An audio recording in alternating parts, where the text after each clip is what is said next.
Well, I think the business case for gender equity is really clear for us. The Department of Planning is charged with creating vibrant, livable communities, and to my mind, vibrant, livable communities are communities that reflect diversity and take into account a range of choices and a range of different options. So it makes absolutely no sense for us to not have that sort of reflection of that same diversity in our own organisations. So women do make significant contributions and have input, I'd say quite often majority input into some of those decisions about where we live, where children go to school, how we do the shopping. They're quite traditional roles in one sense, but in fact they are decision makers. And I think that we can contribute an enormous amount by having a Department of Planning staff that reflects the same diversity of our community. In terms of initiatives to promote leadership at the Department of Planning, I've probably taken a little bit more of a subtle approach. One, I think, important contribution has been my own gender and coming to the role as the first female in this particular role that we've had. So I've taken the opportunity every time I talk to staff, when I do any form of communication, either verbally or written addresses to staff, just to talk about the fact that there are different leadership styles, the value in different styles, the importance of having a balance in life and perspective, and the importance of actually hearing all the voices, equally for our community when we're talking about planning issues, but also in our own department where we need to respect the full range of views and what that can offer. The second thing we've done is really put a focus on developing emerging leaders. We've done very well in terms of our corporate executive, in terms of gender balance there. We now have a 60% female executive team and 40% male. That same diversity is not represented right the way through the organisation as yet, and it's something we're looking at consciously changing.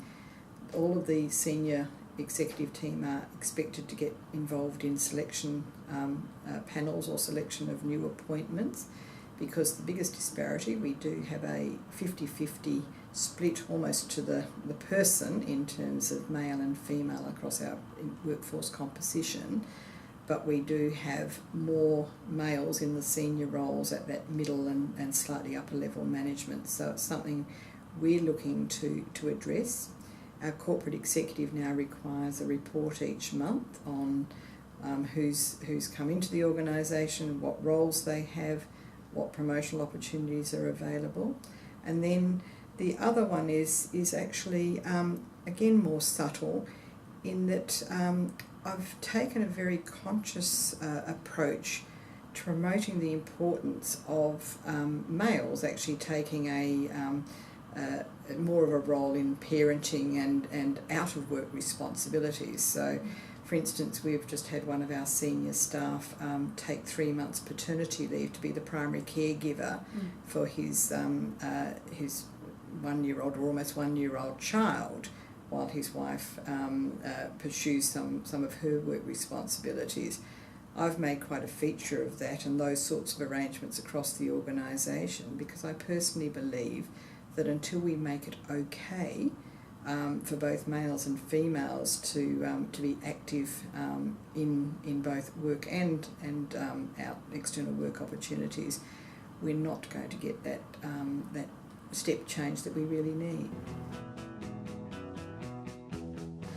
But my sense is it's those things where we've actually tried to have female-only events or things that are a little bit more almost overt in that sense. But I probably haven't had the same buy-in as I have when I've actually made for a far more inclusive arrangement. So that surprised me somewhat, but I think there's a bit of a sense that there are almost too many female-only networking opportunities. That's not to say that I haven't made a point to gather groups of females or groups of males and have small focus groups or conversations, but it's I've moved away a fair bit from the very formalised structures of of things that are seen to be done on a gender divide, whether it's imagination or whether it's for real. But I've certainly had far more feedback, positive feedback, from those things that I say about reversing some of our normal stereotypical behaviour and just treating it as just part of the business. Look, game changer for me, I think, has probably been the number of very competent women who are now in positions of some degree of power in Western Australia in particular. So that's across the spectrum. If I look in the planning field, we have some very significant players from the Chamber of Commerce and Industry with Deirdre Wilmot, to Marion Fulker for the Committee for Perth, to Lisa Scafidi as the Lord Mayor. There's quite a cohort of women who have actually made their mark in the community.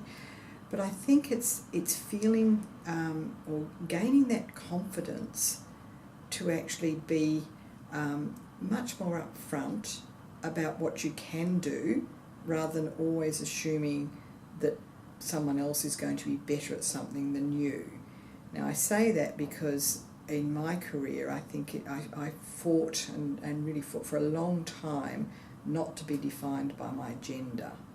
And it's taken me quite a shift in my own thinking to actually say, no, it's actually okay to be proud of what I am and what I might bring to any conversation, to any debate, to policy making in the state. So if I reflect then on little things like the conversations around creation of communities, which is a key part of our role, being very conscious about bringing in provision of childcare, where our schools are, how they're co-located next to vibrant shopping centres or activity centres, talking not just about road and rail and the hard infrastructure, but some of our soft infrastructure. So those things, just by simply having both a conscious focus on it, but equally having enough people out there to engage in that level of conversation, I think really has made quite a difference. And probably the most confronting one and just having to think on your feet on issues of gender. One of these staff addresses that I did, we have some fabulous staff who are very traditional, old school. They look after properties and things. And I got to the end of one of my regular sessions after I'd been here 6 months or so, and asked if there were questions. And one of these wonderful salt of the earth people put up his hand and announced in front of everyone, "You're going okay for a Sheila." And I didn't know whether to laugh or cry.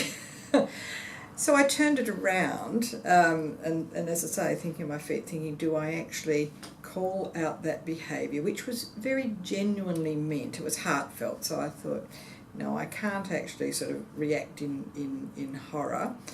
So I actually then talked about the interesting, or some of the dimensions or interesting aspects I'd had coming in as a female and having my voice heard, and started to just tell stories such as having operated in fairly male-dominated environments virtually all of my professional career, to be able to explain to people and share with them that I too had had those moments where you didn't call out behaviour because I think that was something that we weren't comfortable with doing. You probably did the polite giggle and felt offended. And I was able to turn that example or that instance into an example of how, as David Morrison says, the behaviour you walk past is the behaviour you accept, and just how it was so important for us to all act respectfully and value the diversity of views.